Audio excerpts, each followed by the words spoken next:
Call roll. I will do that. All right, Paul Cash. Here. Present. Gordon Cunningham. I'm here. Terry McCulley. Here. Name is Don. Mr. Remy. Here. Drew Kraft. Here. And Ms. Tharp. Here. Okay, and we do have a forum, so we can continue with the meeting, sir. Okay, call the meeting to order. Secretary. A little bit about 20-something years ago now, and I was policy advisor for Governor Liquified.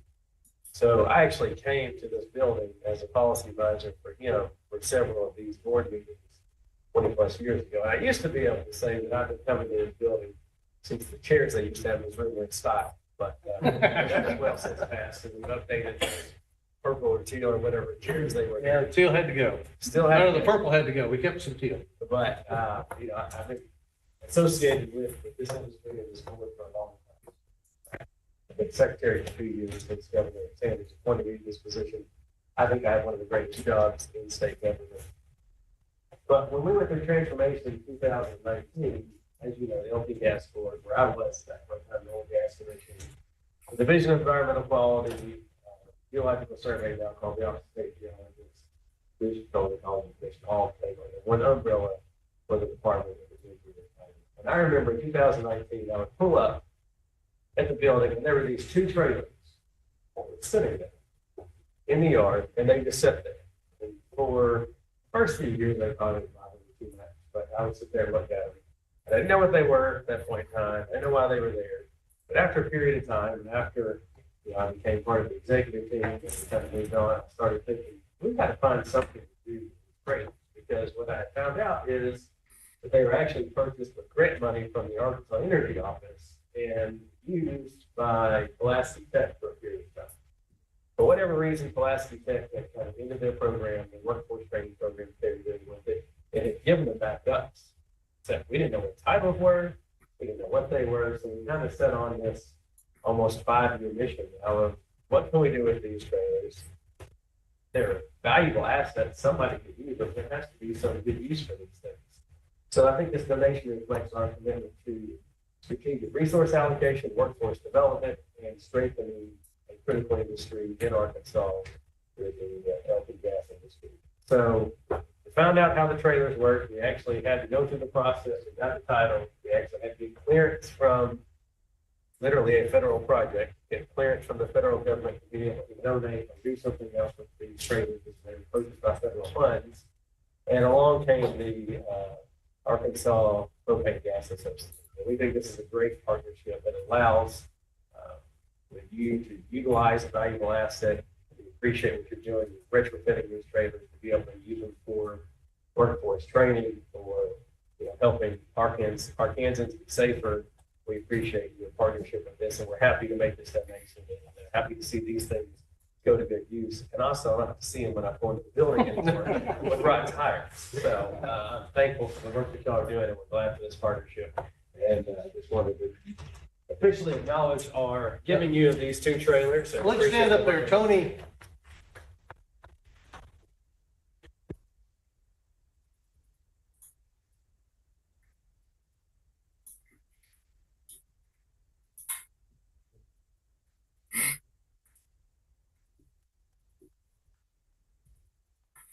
We got something else to give. Tell us what the trailer so far. How did you even get them out of the parking lot? That's always been my biggest question. What did you have to do to get them out of the parking lot? So we had one of our marketers look at them, get them roadworthy. They have, New tires, I'm assuming. yes, all that. Totally went through the brakes, looked at all the wiring to make sure they're safe to be able to run down the roadway.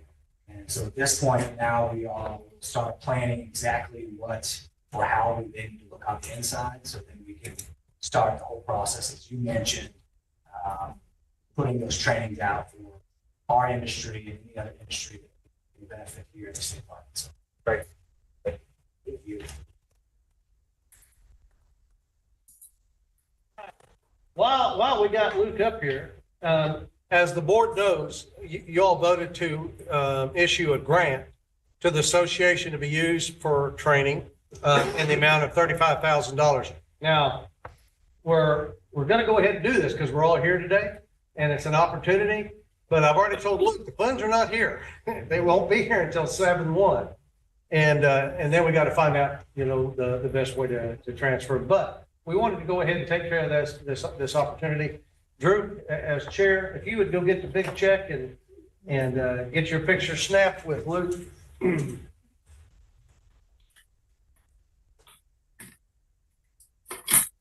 So it's a grant of $35,000 from the board back to the association. Well, that check cost us $10. We got to erase it and use it again. Thank you. No, I'm serious. You really can't take it. Give it to Chrissy over there. I'm gonna cash it in right Yeah, you just take it back up. We'll get you one you can catch one of these days. now. I want a big one too, though. Well, I don't know. Like I said, those are like $10 from Amazon. But I think it's a great partnership, and the partnership between the board and the association, especially with today's subject matter that we're going over, adopting new rules that we can start the process of promulgating, and then having the association come on alongside and then actively carry out that training. It's a great deal. We appreciate the association. All right, Mr. Chair, you can roll on. Okay. Your motion to read in the minutes, to dispense and approve minutes from 3/12/25. Second. Yeah. I move to approve. Have a second? Second. I'll second. All in favor? Uh,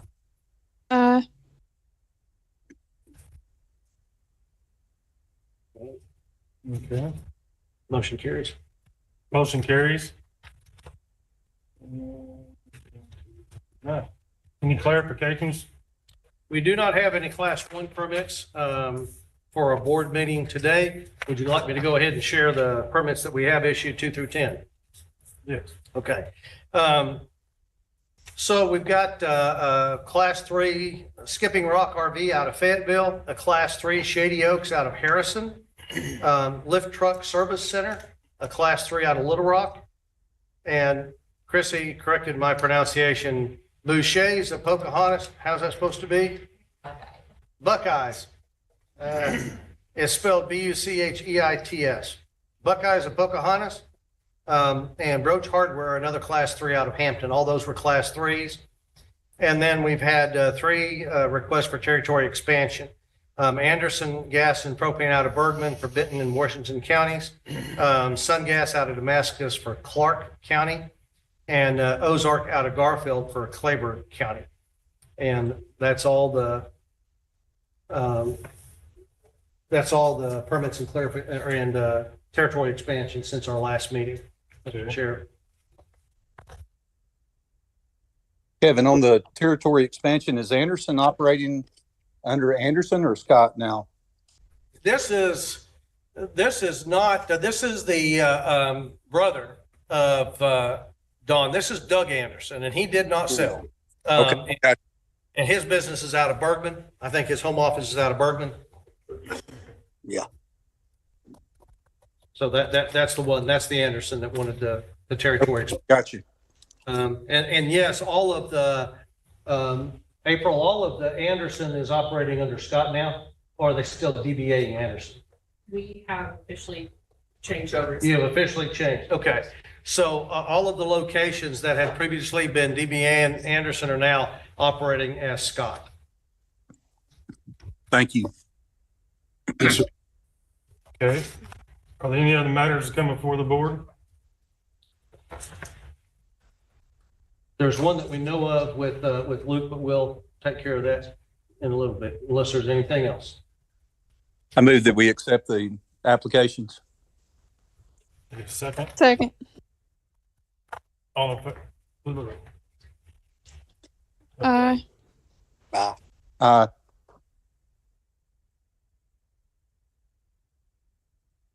Okay. If there's nothing else, do you want me to continue with my comments? Yes. Financial report? Okay. For those of you that are zooming in, I sent this to you in your email. Don't know if you had a chance to print it out or if you can see this on your end, but want to give the financial report since the last time that we met. Again, I'll remind you that our appropriation was right at $630,000. Through April, our expenses have been $461,000. Our revenue is $361,000. You know, and if we were not a state agency, that might be a bad thing, but this is actually a good thing. And then you can see how that compares for the same time frame from last year. 472 were the expenses, and the revenue was 418. We've got 2 months left. Looking at the expenses that we have coming up, I think we're going to be fine. I think that Chrissy did a little math, and we're about 10 to 15 grand to the good. So we're cutting it close, but we should be fine to finish out the year. I'll also tell you that we are in the process of placing orders for new workstations. The workstations were put in 2018, and that'll be about $3,800. We also have replaced all the HVAC systems except for one 5-ton and one 2-ton. And we just ran into some snafus trying to get it done this fiscal year. And so hopefully just after next fiscal year starts, we'll finish up that project, and then we'll be in good shape with our HVAC. Also this next year, if you recall, a few years ago, we redid the roof over the offices, but we did not on the boardroom. And it's really not in real bad shape, but we probably need to get something done. And when we did that over there, it was about $8 grand. They come and replace all the grommets, look at the Z channel, and just make sure and take care of any leaks that we have. If possible, we'd like to look at getting that done this next fiscal year as well. Any questions concerning the financial report? No, sir. Okay. Again, I want to remind everybody that if you have any questions, you can always call. Also, you can go to Arkansas Transparency and you can see what's going on with the agency and the finances. If there are not any questions, Chair, I would entertain a Yeah, can I motion get a to motion accept. to accept the financial report? Second. Second, or I move we accept the financial report. I'm sorry. Yeah. All in favor? Aye. Aye. Any against? No against, everybody was for? Yep. Motion passes? Motion passes. Thank you very much. Okay, one other piece of business, well, a couple others before we get into the meat of the meeting. I would entertain a motion for the board to take care of paying your stipends for fiscal 2026. Can I get a motion, please? So move. Make the motion that we get paid. I second that. All in favor? Aye. Okay. Passed. Thank you. All right. And then the last thing is that we have, the last couple of years, we have operated without fees, certain fees, trying to draw down our fund and return that money to the industry. And Luke, would you like to make a request at this time? I would, thank you, Kevin. The association requests, as you mentioned, that you forego fees this coming year, as you've done the last 2 years. Okay, and if you recall, the secretary helped us pass a law. I don't think it was this session. I think it was the last that used language that allows you all to consider this on a year-to-year basis. And I'll let you know where we are financially. We just awarded the association with a grant of 35, and that same amount unless there's a change, will also be available at the beginning of July 2027 to once again give that to them. And when we started suspension of these fees, we had over $2 million in the fund. It's like 2.1. And we have drawn that down the last 2 years, about $500,000.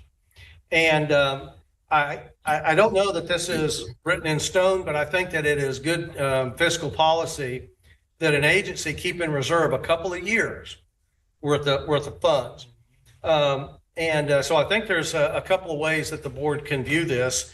At the rate that we're pulling it down, if we pulled another 250,000 down, that would bring us below 2 years worth of revenue to fund the agency. And that's not a real critical deal, but if you chose to do that, then there probably needs to be an understanding that this time next year, we would not be able to continue that. Or you can vote and say, let's go ahead and put back in place the fees and let's visit it again in June of next year. I think either way is fine, but that's kind of where we are. So with that being said, on the suspension of fees, the board, you can have any discussion or make a motion or whatever you all want to do. Can I make a motion to waive the fees? Is that a motion or is that are you entertaining the motion? I'm sorry. Yeah, I move. Second. All in favor? Aye. Good. Oh, any opposed? Any opposed? Sorry. No, you're good. Motion passes. Motion passes. Okay, so we will continue the suspension of fees for another year. All right. Thanks, Luke. Thank you. Okay. Any other questions concerning any of the finances or anything we've done so far? If not, let's go ahead and get into the meat. As you all recall, we had a legislation that was passed this last session that allowed the board to go ahead and adopt by reference national standards that are found in 58 and 54. And through discussions, we also understood that there might be some things that we would not want to adopt and that we feel comfortable with our own code. And so based on your direction, we had a public meeting and invited industry personnel to this building. And we just discussed some of these that we knew were different, where we had differed in the past, are listed here. OPD valves, internal valves, our pressure testing, on-site forklift cylinder fill. And then I brought up the bulkhead, and we'll talk about that in a minute. And then safety training, which 58 lays out specific safety training. And so those were the 6 areas. And what I'd like to do is just take these one at a time and have you all a motion and vote on and give me some direction on when it comes to the promulgation, what's that going to look like. Let me roll this the right way.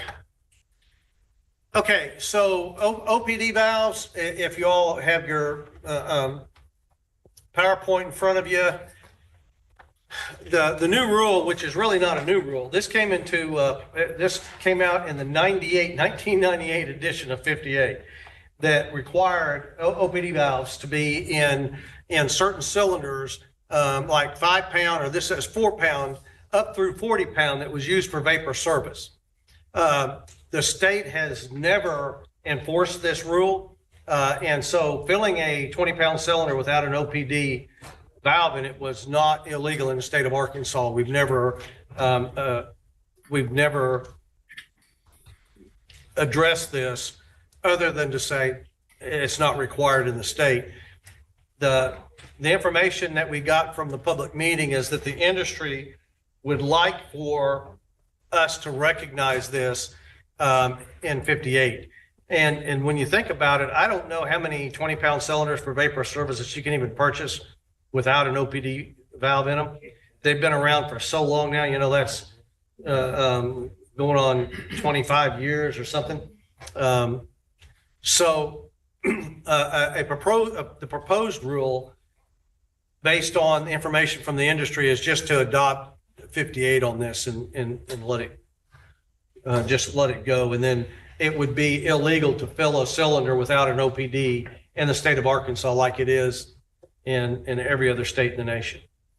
And with that, Chair, I would entertain a motion or discussion on OPD. Can I get a motion to accept the OPD valves for NFPA 58? I move that we accept OPD valves from the NFP 58. I second that. All in favor? Okay. Any opposed? Any opposed? Very good. We'll adopt that standard then. We'll put that in the rule for promulgation.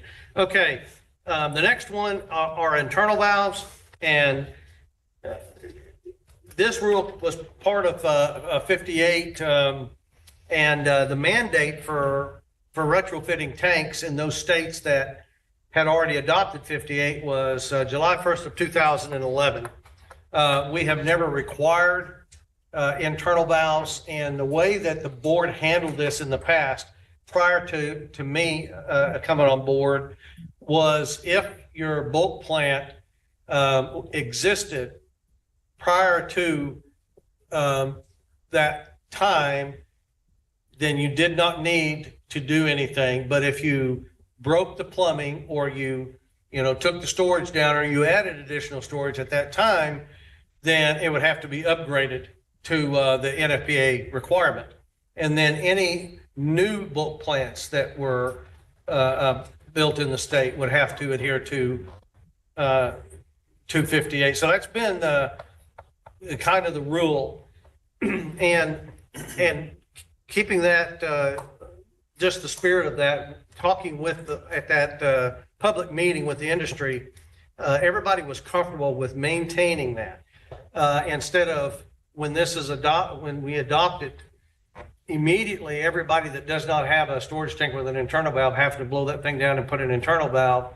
They would like to maintain where we currently are. So it would be all new bulk plants installed after July 1st, 2011 are required to meet 58. Bulk plants in existence prior to July 1st, 2011 will be required to update and meet 58 under the following conditions.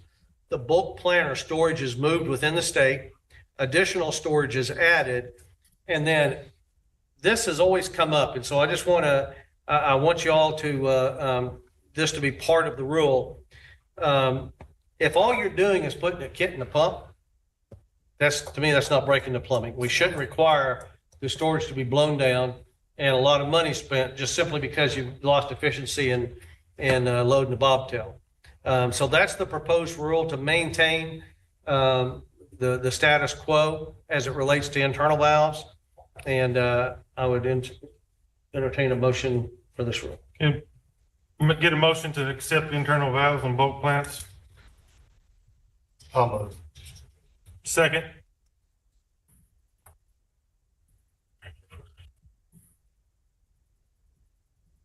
Second. All in favor? Aye. Motion accepted. Any Hey, opposed? Kevin, I've got a question. Yes. Should we consider putting like a value on that, or will there be kind of more explanation where it shouldn't be confusing as far as what constitutes plumbing being altered? You know what I mean? How do we keep that from being, I guess. Kevin, I had a thought on that same thing. Okay, go ahead. Go ahead, Paul. And I'm sorry, Brooke, I'm not trying to take your thunder here, but what if we considered everything downstream of that last ESV valve? Like anything downstream of that would be considered just general maintenance. So like hoses, valves, swing arm repair, any of that, as long as we didn't get downstream of the last ESV. Or what about from the inlet of the pump on downstream? And that keeps in place the spirit of what you're talking about and takes any question out of doing work on the pump also out of question. And so it would be anything upstream. I think if we included both of those, that would be clearer language so that I would agree. That, if you do need to replace, if you've got a valve and a union and need to replace the pump, even at that point, are we considering that as far as changing the plumbing? I don't think so.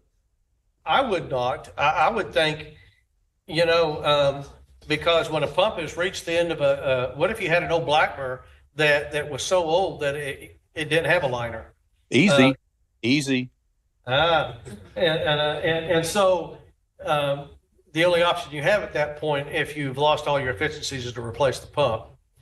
Well, just because you replace the entire pump, now we've got to blow the storage down and do all that. And what's the requirement on the outlet of that, on the pressurized side of that pump?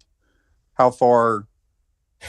Doesn't there have to be a shut off within a certain feet of that outlet or the outlet of the pump? No, there's not a requirement for that, Paul. There is underneath the storage from your excess flow, your back check, or your internal valve. There has to be a positive shutoff valve within some close to that valve. But there's not anything that says that a shutoff valve has to be downstream of the pump. And we'll get to the bulkhead by itself and why. And I'm going to lobby to maintain our language in our code book as opposed to 58 because it's so vague. And then that does spell out how things have to come in order. The flex line has to be downstream of the ESV. And that might be what you're thinking about, but I'm not aware of any requirement to have a positive shutoff valve within so many feet of the outlet of the pump. I've got another idea with that. What if we had language that we said something like restricting the feet of pipe that could be replaced so that it would cover if you needed to replace like a flex line or something like that is leaking. What's your thoughts on that? Like limit it to anything over 3 foot, less the downstream of the ESV. Or we could simply just use language that said, flex line, flexible line.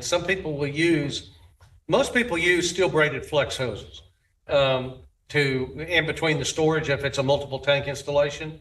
Some will use LP gas hose. And I think we could use the term flex in such a way that would include that. And I know what you're trying to do. And I see that you could also do it with, 3 feet, something like that would catch all those. The language that we've talked about catches everything from the bulkhead and your hoses on to the ESV valve. But what about the flex line that's underneath the storage? And I think, Paul, that's what you were trying to address.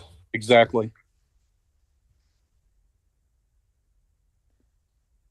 Yeah, that's another item that it's a maintenance item. That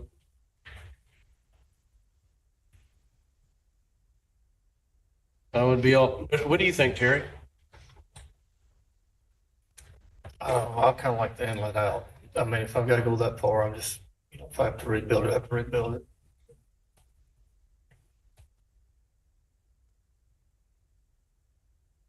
I see what it's getting at. Like I said, if you get the flex connecting 230s, 218s, whatever. Right. And if that is all that's leaking, but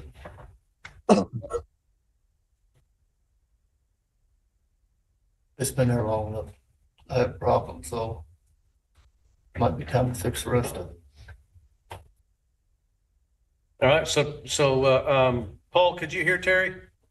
I could hear what he's saying is if you have to go that far into it, just go ahead and bleed the tank down and change the internal is what he's saying. I think that's what you were Yeah, indicating. that's what I'm saying. Like If it's been there that long, you're having issues out of it, it's probably time to fix the other while you're there. That's what I was saying.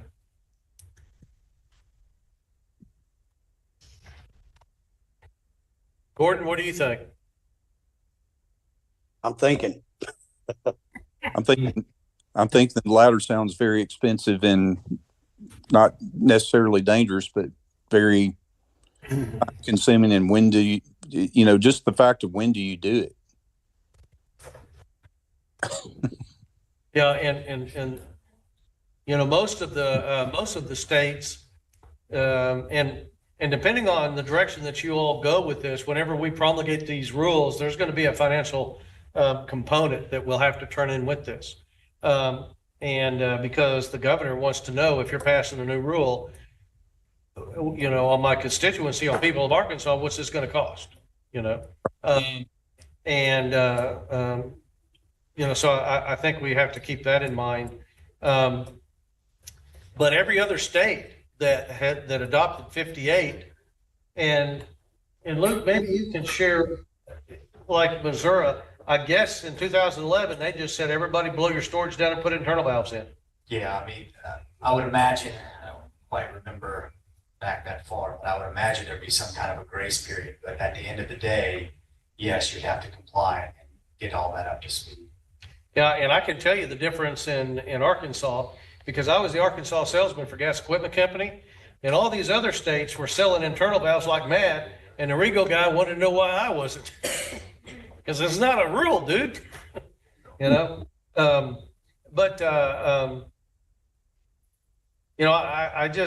think that if we, depending on the situation, and I can see where Terry's coming from.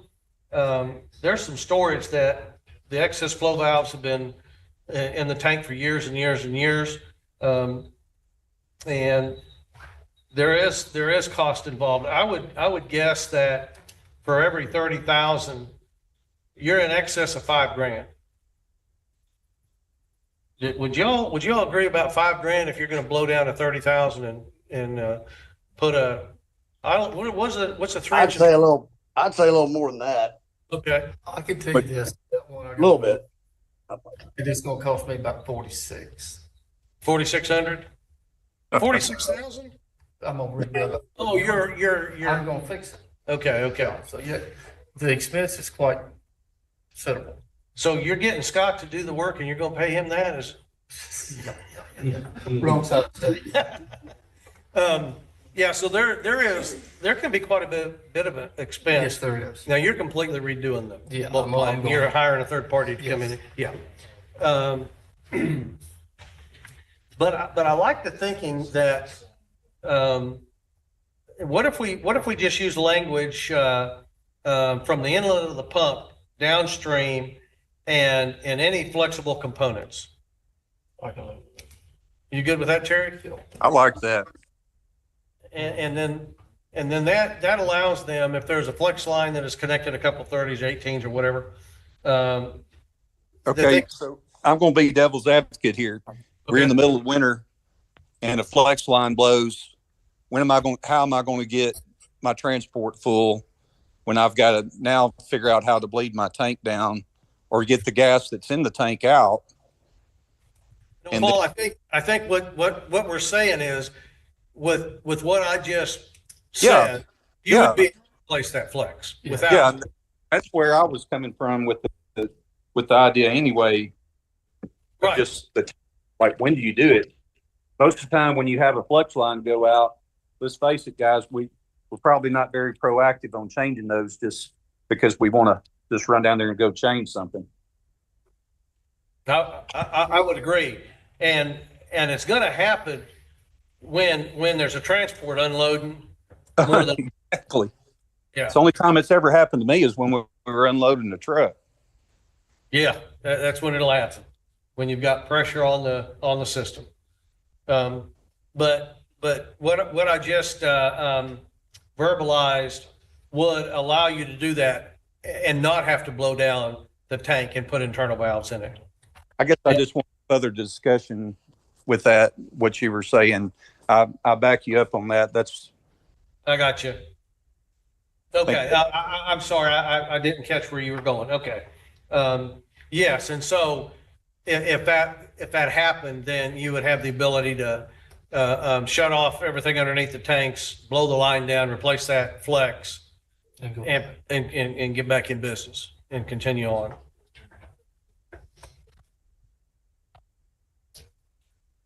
And so we would just add language to this proposed rule here that stipulates, it would just clarify, breaking, what does alter the plumbing mean?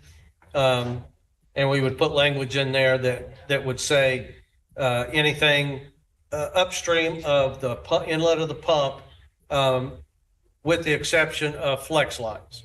And so those would be included, and that's the language we would use for this rule.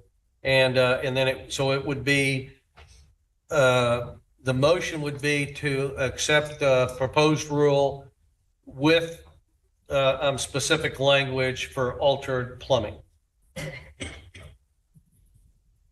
And you can ask if anybody would like to make that motion. I'll make it. Terry made the motion. I'll second that. All in favor? Any opposed? Any opposed? Motion carries. Motion carried. All right, thank you. Okay, the next one is, has to do with our pressure testing. And as you know, the adoption of 58 and 54 would allow pressure testing to be done with as little as 3 pounds of pressure for 10 minutes. And this was probably the quickest discussion. Everybody that was here that day said, no, we want to keep Arkansas's pressure testing rules. Which of course, we require 25 for 30. So nobody had a problem with the more stringent pressure testing rule. So the board can discuss that, or you can make a motion to maintain our current rule. I'll make I'll make a motion. Go ahead, Brooke. I'll make a motion to maintain the current rule. I'll second. All in favor? Motion accepted. Okay. All right. This next one, I did not offer you all a proposed rule. This was probably the one that, if there was any contention on at all, this would be it.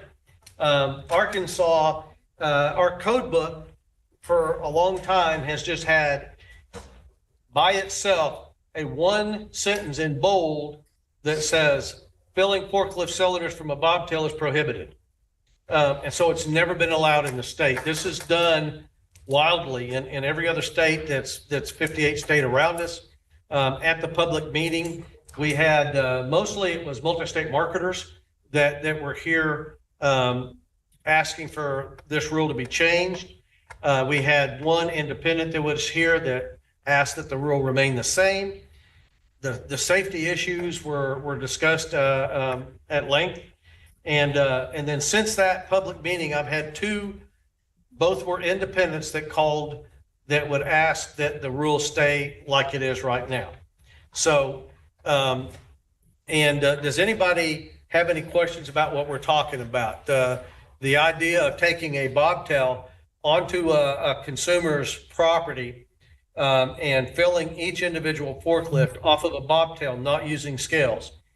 That's, for lack of a better term, I just called it on-site forklift cylinder fill. So that's what we're talking here. This has never been allowed in the state. 58 has allowed it for a long time, and it has been done like this for many years in several states. The question came up, has there ever been any incidents in any other state? I'm aware of one incident where there was on-site filling going on and the bottom blew out of the cylinder, and actually that driver lost his life. But you could also point out that the bottom of the cylinder can be blown out at your dock anywhere, right? So, but because there were thoughts on both sides, and I can tell you there was a lot of safety concerns brought up with the employees because the labor intensive way that cylinder exchange is done, that there are a lot of employees that are injured because of the very nature of forklift cylinder exchange. And that of course is filling the cylinders on the scales at a business, loading the truck, taking them to the consumer, and then switching out the empties for fulls. And so, I don't know that the safety of the industry personnel trumps or falls under the purview of the safety board as it relates to physical activity, as opposed to rules that prevent the unintended release of product. But I wanted to just bring that up because there was a lot of discussion concerning that. So with that, I'll answer any questions or let you all discuss and see what you want to do with this one. The current, oh, I'm sorry. Go ahead, Paul. One question, forgive me that I wasn't able to attend that meeting, the public meeting. Was there any discussion about repetitive injury from employees handling those bottles? Yes, I think that was brought up. And really when it came to safety, it's when you start, I don't know. When you start talking about filling cylinders not on the scales, then you're relying on the 80% outage stem to be intact and not, falling off, and a lot of other concerns. But I think that a lot of the safety discussion that day was just what you were talking about. The concern was on industry personnel, Paul, and that absolutely was brought up. Safety was about. Hey, Kevin. Yes. Yes, ma'am. I thought about this quite a lot. A lot of the discussion was related around injuries from repetitive motion. And one of the primary components of the argument was that with proper training, drivers would be able to fill with minimal issue. But my concern is this: with proper training, from an ergonomic perspective, you would also have reduced or very minimal repetitive injuries. And so I don't know that that's a good way to bank on it. And I'm leaning much more towards maintaining the way the rule is currently written. I understand. What about a modified where we allow scales to be placed at those locations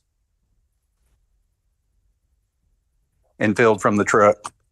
Terry's shaking his head no. But I'm for leaving it as it is currently, Paul. If you're gonna carry scales out there, you might as well be filling them at the plant and trucking them out there. It's a safety issue to me, not a personnel issue, which is what they were arguing that day, or not arguing, but saying it was more of their employees getting hurt filling them is where their main concern was. Is the way I took that conversation.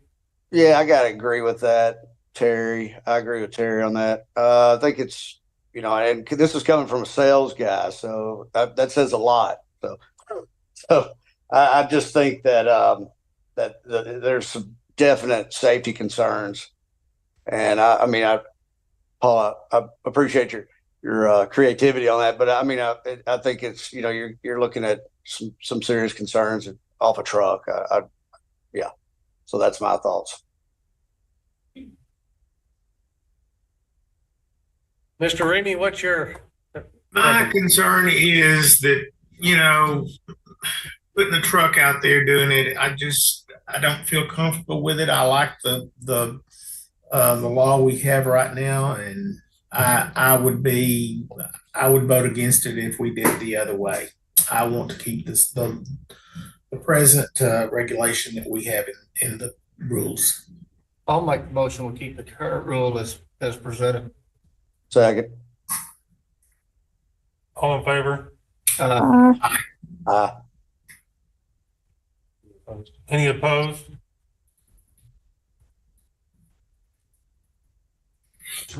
Motion carries. Okay.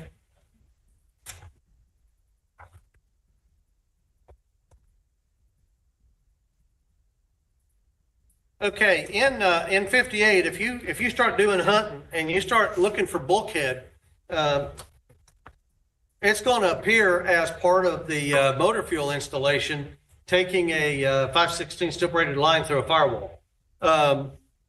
And you're not going to find it mentioned a whole lot of other places. A615-8 talks about anchoring, and I'm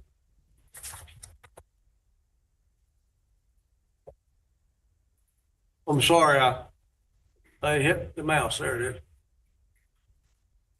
And it says anchorage can be accomplished by the use of concrete bulkheads or equivalent anchorage, or by the use of a weakness or shear fitting. And so it's alluding to the idea that you have a stationary fixed object that your plumbing is running through, and then you have a shear point on top of it, and which that is a bulkhead. Our current rule stipulates that anything that is 6,000 gallons or more aggregate capacity, so you could have 3 2s or a couple of 3s or something like that, as long as it gets to that 6,000 gallons, then you have to have a bulkhead. It does give an exception. It says this section shall not apply where the liquid transfer hose is connected directly to an 1 3/4 or less Acme threaded filler valve, which such valve is installed directly into the container.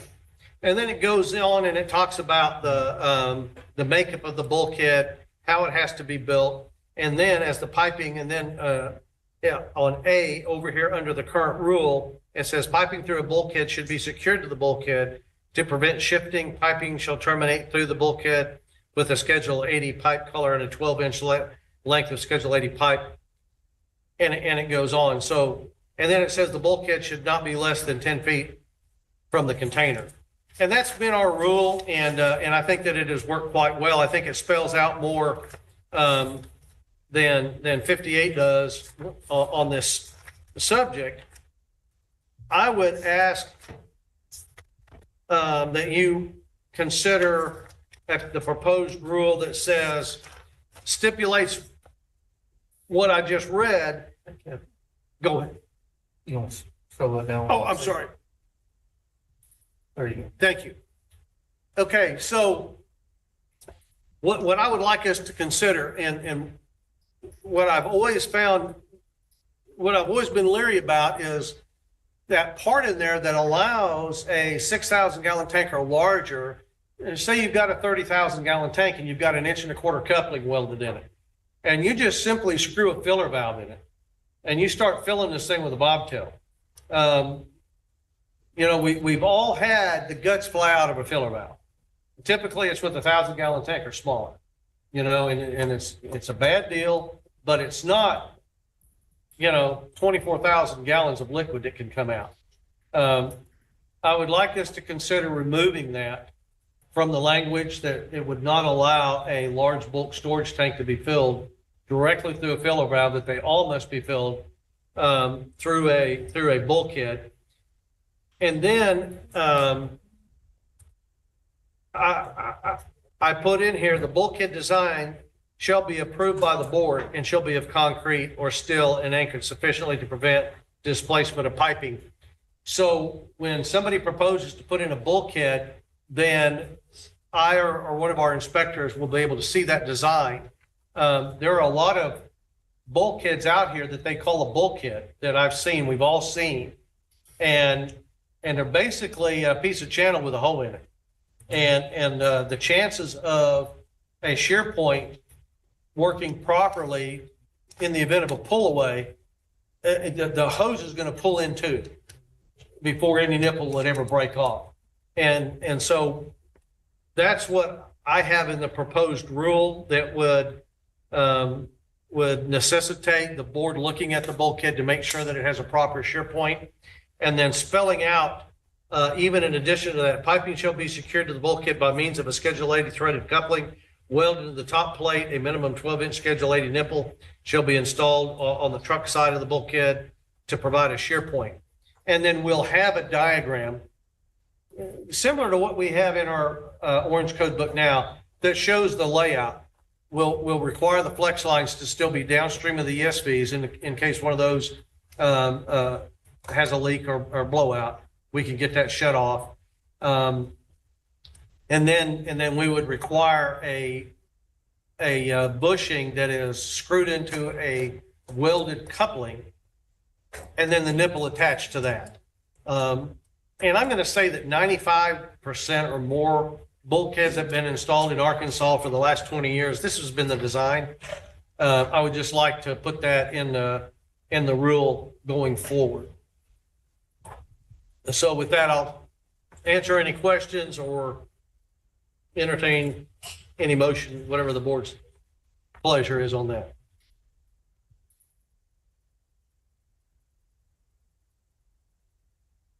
I like it, Kevin.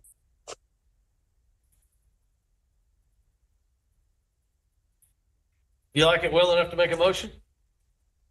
I don't know if I want to read that off.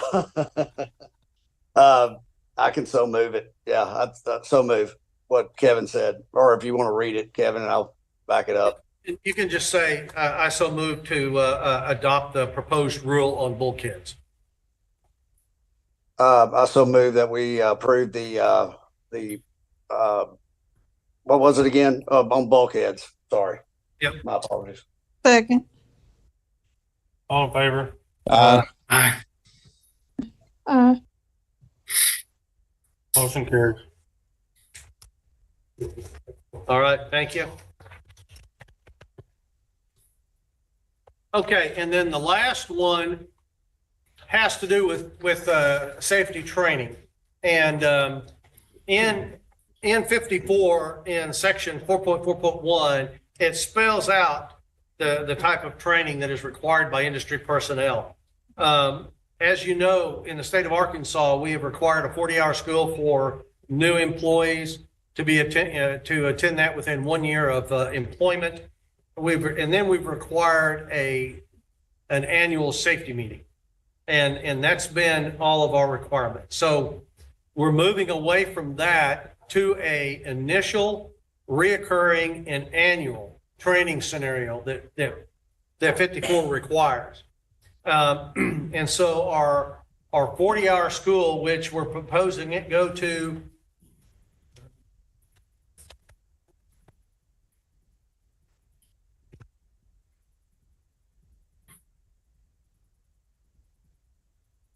let's see here. The initial training requires the new certified employee of all permit holders. This is something else that you all need to know as we move forward with our training. We have concentrated on our Class 1 dealers. There have been some permit holders that we have never required, even though statute, my understanding is that they were supposed to be required, have never been required to attend. That will change with the adoption of 58 and 54 in this new training. So initial training required of new certified employees of all permit holders.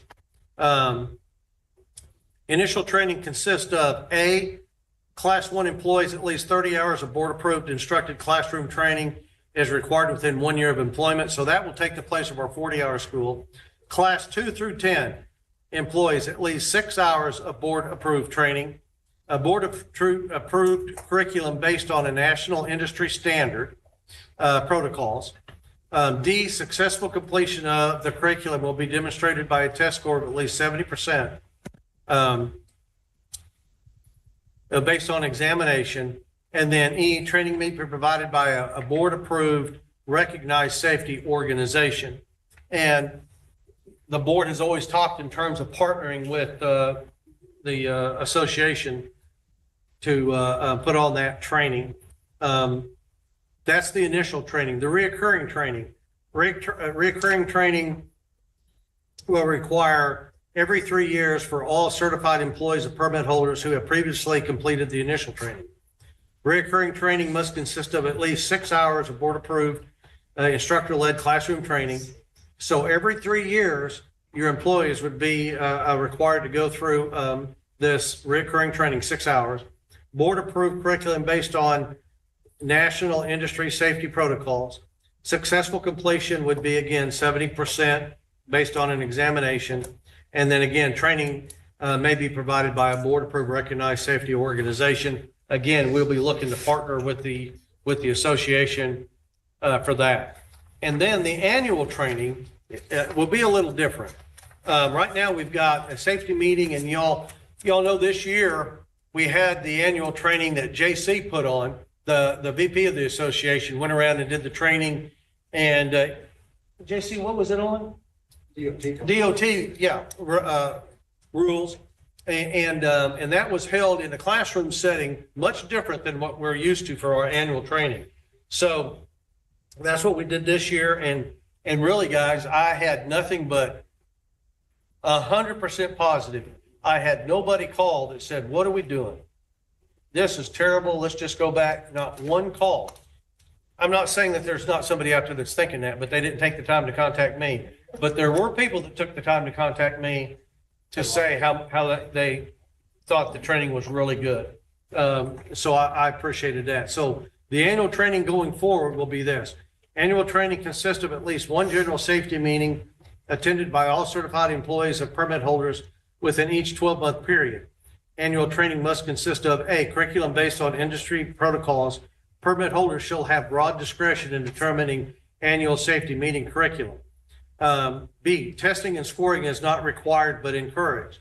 C, permit holders must document topic, date, and attendance of each annual training session and retain a copy of curriculum for inspection. And then D, training may be provided by a board-approved recognized safety organization. So what this is saying is that we will continue to offer that training, that annual training around the state, but this is also something that can be done on site. That an employer might be able to put this on themselves. So we've got the initial training, we've got the reoccurring training, we've got the annual training. In all three instances, I believe that the association would come on board, come alongside to provide that for the industry. Any questions or thoughts on the new training, what it'll look like? No questions. No questions. No questions from Gordon. No question. 10 employees, is that gonna be reoccurring also? Do what Is now? that one time? The class 2 through 10. Is that gonna be reoccurring training on? No, that'll be reoccurring every 3 years. Yep. And the thought process is on them for the class 2s are mostly our class 3s. Right. These employees, it's almost, I'm not going to say it's not likely, because we do have some class 3 employees that have been there for longer than 3 years, but not a whole lot. No. They have high turnover. And to not require them to train. Oh, I'm good. I just want to make sure. Okay, yeah, but it would require them to do recurring training every 3 years. Mm-hmm. It would. All those 2 through 10. Hey, Kevin, do you think the increased training will overwhelm our resources that we have available, or it should be fine? Well, I don't know. I've had a lot of discussions with JC and Luke on how we get this done. And of course, when you're just focusing on our class 1, we've got between 450 and 500 employees that are employed by class 1 permit holders. That's one thing. To chop that up and make sure that those employees get trained. We probably have in the neighborhood of 12 to 1,400 class 3 employees. So how do you do that? But I will say that when you compare our employment with that of the state of Missouri, how many bottle fillers would you say, Luke, are actively certified in filling cylinders in the state of Missouri? Roughly 891. Roughly. I only know that because we're looking at this right now as well in the state of Missouri, so. Wait a minute, I'm not saying individual permit, I'm talking about number of employees. So 891 accounts for non-marketer retail locations, to my knowledge at this point. But there might be as many as 5 or 6 at each retail location. That's correct. Yeah, so you were talking about 890, and okay, so this will put it in perspective, so you don't know what the total employee number is. All right, so we have right at 300 class 3 dispensing permits in the state of Arkansas. They've got 891. And so with the question that Brooke asked, then what kind of a challenge is it for the state of Missouri to do reoccurring training with all these? Do you do it in various cities around the state at various times? And what kind of? Currently we have, for the most part, we rotate through 4 major cities through the state. Now we also backfill with either private classes, or if we know there's a concentration in a certain area that would require a class, then we would do that as well. So for us, we try to plan ahead as much as possible and relay what classes are going to be available. At that point, we would have to add or even subtract classes based on what that usage would be. Okay. And then on top of that, you also have specific training for your HVAC. That's correct. People. And so, Brooke, they do a whole lot. They're a whole lot larger and they do a whole lot more training. Right now, how many full-time trainers do you have? 1. Okay, they have 1 trainer. So that's all he does full-time. He just goes around the state and he trains every day. Roughly 2,000 students. About 2,000 students a year that they train. So, that's something that JC, you'd burn some rubber off your tires, but and Brooke, we have talked about that. How do we get this done when this training goes into effect? And I just saw this. I thought that we had until July 1st of 2026. And I was looking at the bill and it says April 1st of 2026. So we lost 3 months in my mistake. But this morning we had discussions again when Luke got to the building, and he believes that they can before then can have it in place and be ready to roll. And I think we can have this rule promulgated and have things situated on our end as well. And there are other ways to take care of this too. There's online. I was going to say, yeah, online. I'm wondering why we're not discussing that. Is what I'm getting at. Online classes. Yeah, there are ways, and we're going to rely on the association to make that recommendation to get it done. So we ever going to look at like HVAC? We haven't yet, but we need to. I mean, plumbers. I had a discussion just a few minutes ago, quickly, with I was going to say with Secretary Corey, but I can't remember if I had this discussion with him. They left, right? Yeah. Okay. But I have mentioned before the situation we run into with the plumbers. It leaves the consumer high and dry, and we got to fix that. We've got to get with the plumbers, and either they've got to establish training, LP gas training, and then hold the plumbers that they certify and license accountable, or they're going to have to come over here and we're going to have some kind of program and certification for them, because they go out, they do a job, they don't do it right. The consumer calls the plumber agency and they're told we don't handle propane. They call me, they call us, and we say, we have no vehicle. We don't certify them, we don't permit them, and it's not right. And so the consumer has nowhere to go. Let me see if I'm following this correctly. Are you talking about companies from or from another state coming in the state of Arkansas doing plumbing for LP gas, and that's not certified? What are we getting at here? There's no board plumber in general. Yeah, you just have a certified plumber, a master plumber Right. in the state, And there are over 16,000 Right. plumbers in the state. And so, you know, a propane company, they detect a leak in somebody's system and they say, hey, you need to get this leak fixed. We're shutting you down. Holler when the plumber's got it fixed. They call the plumber comes out, does whatever he does, charges them and leaves, and the propane company comes back out, puts a pressure test on it, it's still not holding. So Okay. they call the plumber says, they don't know what they're talking about, you know, then it gets into a he said, she said, whatever kind of deal, and then the consumer gets frustrated and calls the plumbing board. And the plumbing board tells them, oh, you use propane, you need to call the LP gas board. And so then they call me. And then I tell them, we've not permitted or certified this individual. We have no vehicle to hold them accountable. And now they're just left in limbo. And we got to fix Yeah, I mean, that. I agree. I think, well, I mean, yeah, that's a problem. So, yeah, I mean, I think the only way to fix that, I mean, we're talking about, it's going to be pretty hard to do, but I think the only way to fix that problem is to require a plumber to be, I mean, we're talking, this is going to be pretty tough again. Require the plumber, whoever the plumber may be, to have a LP gas license.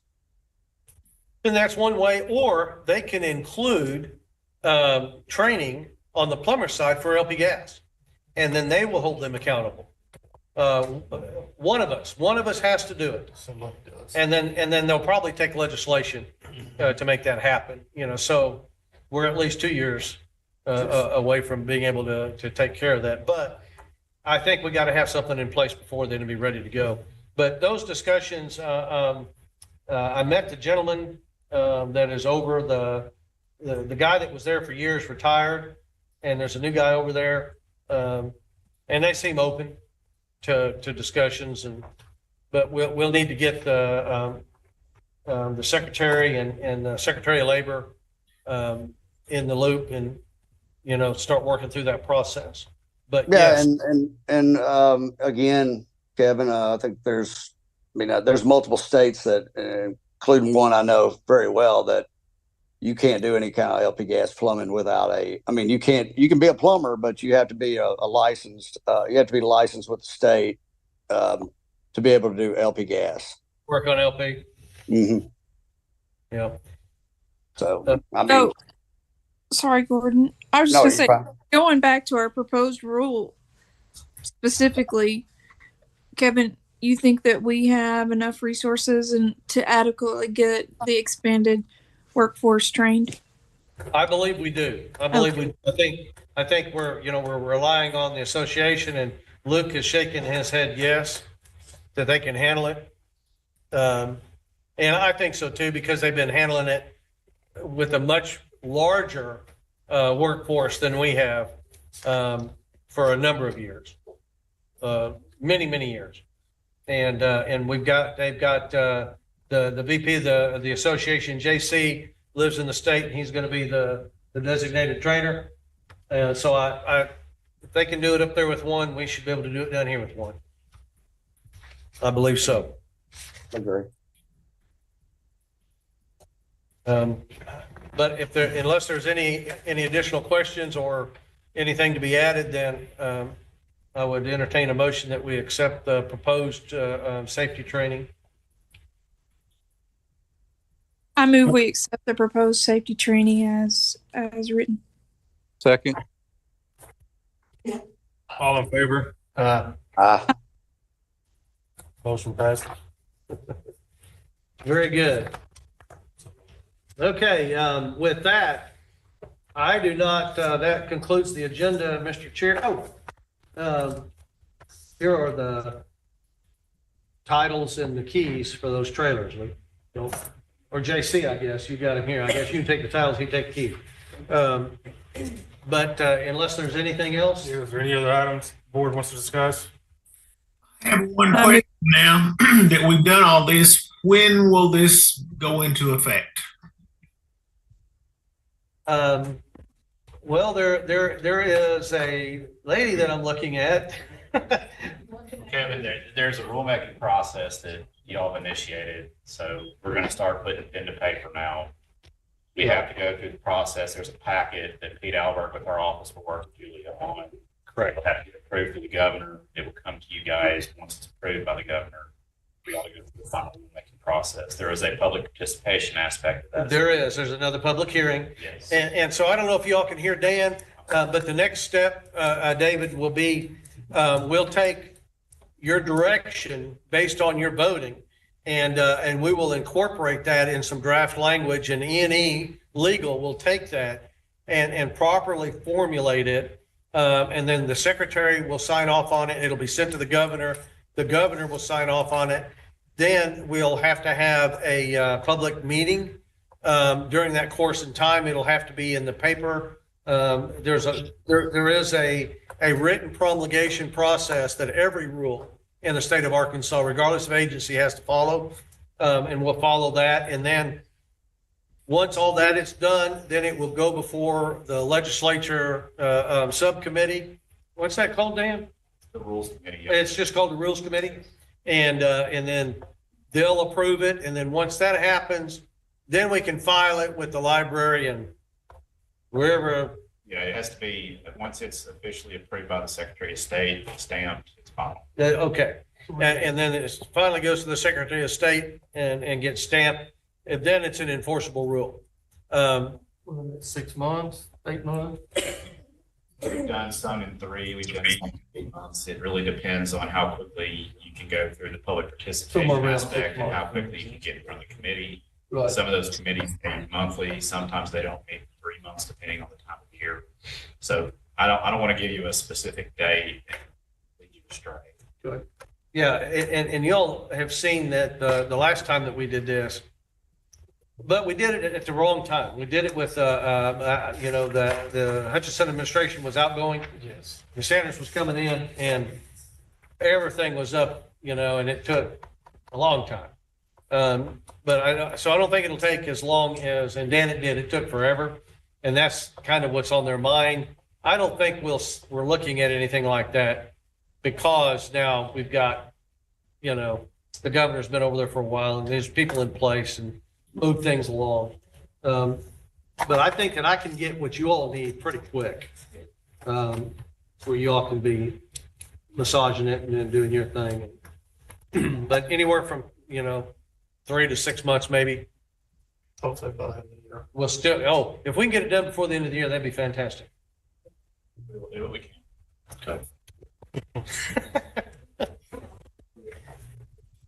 All right. Any other questions? Any other questions? No. I I think that move- right. Ms. Tharp, are you making a motion to adjourn? I was. I'll Second.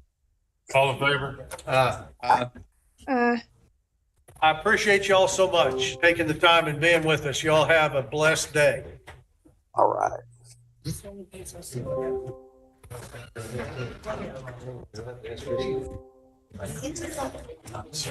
Yeah. Yeah, you're talking about your bottom line. Or just that one So spot? if you, you would know that.